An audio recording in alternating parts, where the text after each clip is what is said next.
In our expert takes, opinion leaders from inside and outside the crypto industry express their views, share their experience, and give professional advice.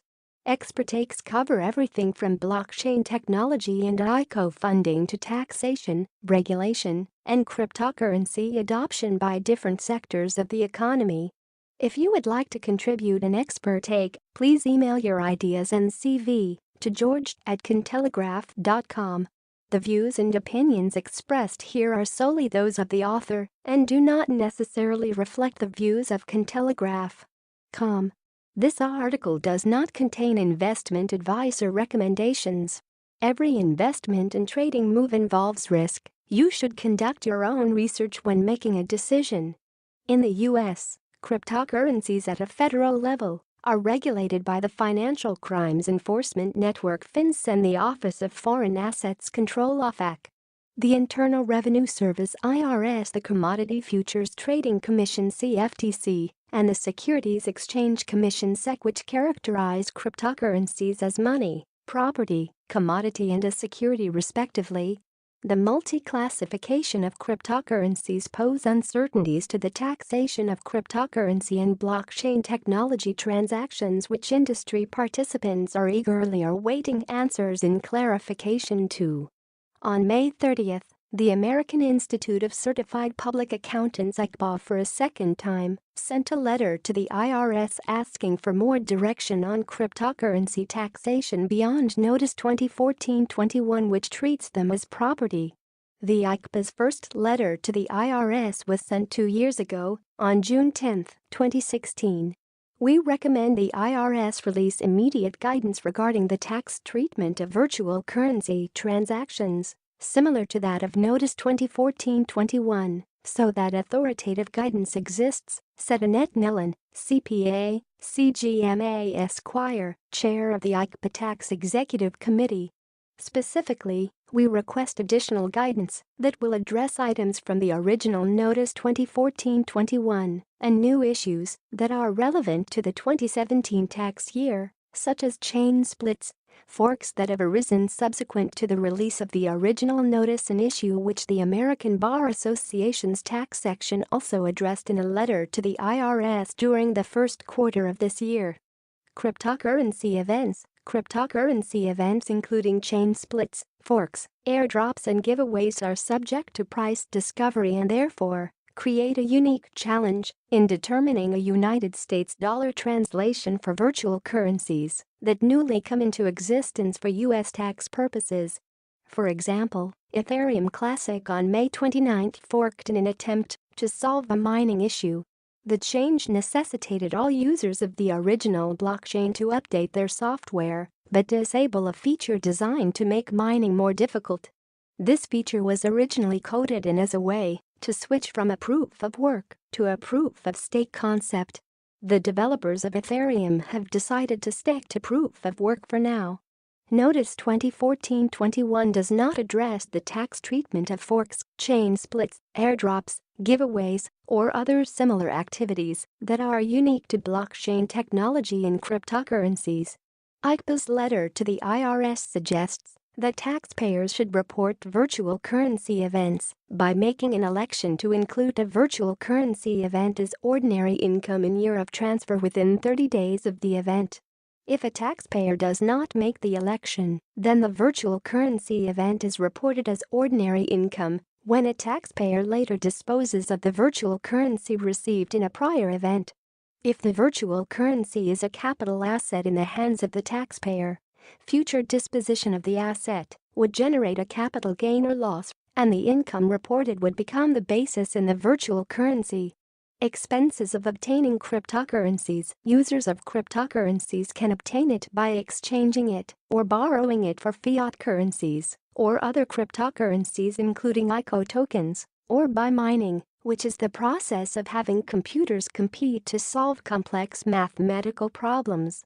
Section 4, Q&A 8 of Notice 2014-21 states that when a taxpayer successfully mines virtual currency, the fair market value of the virtual currency as of the date of receipt is includable in gross income. This implies that mining is akin to a service activity. Therefore, It is appropriate to treat the costs of mining virtual currencies similar to expenses incurred in providing other services which are expensed as paid or incurred. As Cointelegraph writes, in a new case of permissioned use of cryptomining, news site Salon.com gave its users the option to allow Salon.com to access their unused computing power as an alternative to seeing advertisements. This alternative form of monetization to traditional advertising by Salon means that any mineros that Salon mined off of its visitors would be taxed appropriately.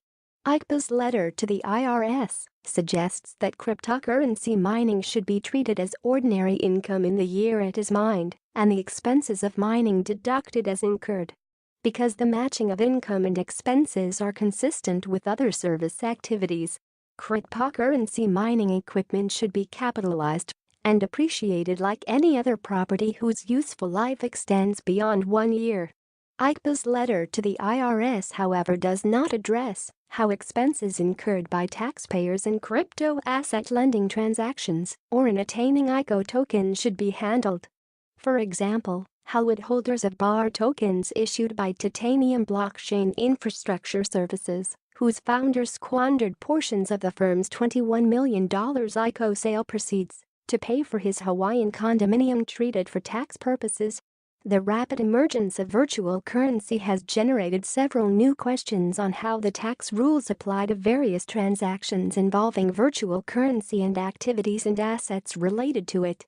Moreover, the development in the number of types of virtual currencies and the value of these currencies make these questions both timely and relevant to a growing number of taxpayers and tax practitioners, Nelena added. Initial coin offering ICOs companies which increasingly utilize the Ethereum blockchain platform are anticipating a formal statement from the SEC on its classification of ETH, so that they have regulatory clarification between securities classification by the SEC and commodities classification by the CFTC. In the absence of a pronouncement from the SEC, the IRS's job of addressing these new questions could be all the more challenging. Acceptable valuation documentation and computation of gains and losses of cryptocurrencies. A cryptocurrency has an equivalent value in fiat currency or acts as a substitute for real currency based on its determinable value in the market.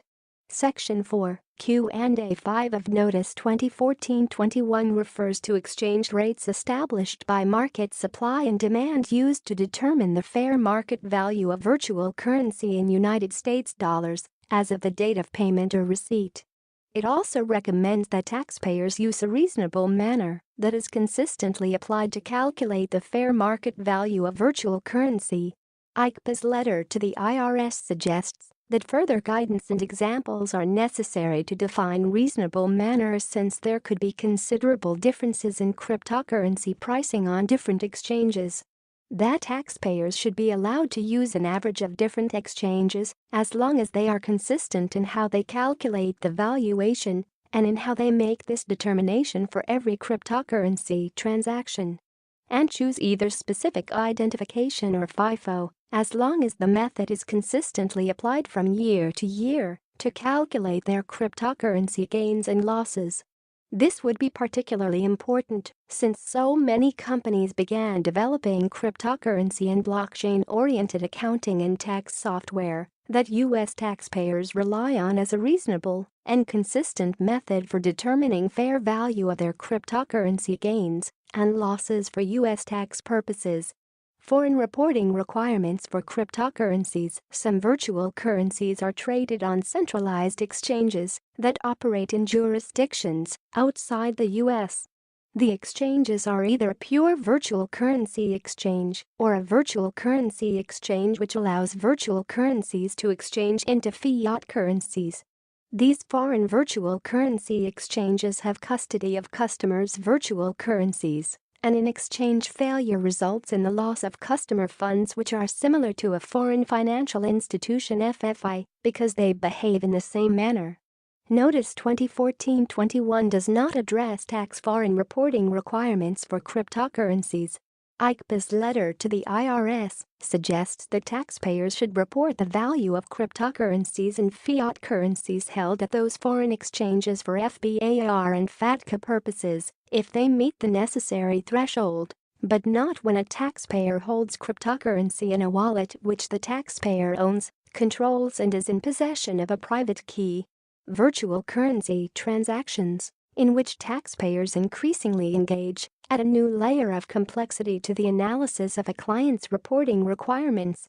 The issuance of clear guidance in this area will provide confidence and clarity to preparers and taxpayers on application of the tax law to virtual currency transactions, concluded Nellon. Selva Azeli Esquire, CPA, is an international tax attorney and CPA who frequently writes about tax, legal and accounting issues for Tax Notes, Bloomberg BNA, other publications and the OECD.